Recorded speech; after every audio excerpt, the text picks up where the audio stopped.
আমাদের প্রিন্সেসের জন্য কাঁথা সেলাই করতেছি। তো এখানে অনেকগুলা মাশাআল্লাহ মুড়ি ভাঙা হয়ে গেছে। এই তো কয়েকটা সেলানো হয়ে গেছে, এই যে। আর এগুলি সব মুড়ি ভাঙা হয়েছে, এগুলিকে সেলাই করব।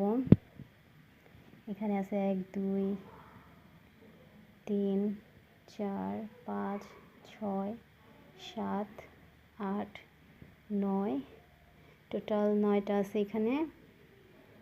আর এটা মিলায়া হবে 10টা। টোটাল 10টা কাঁথা সেলাই করতেছি আমি আমার প্রিন্সেসের জন্যে,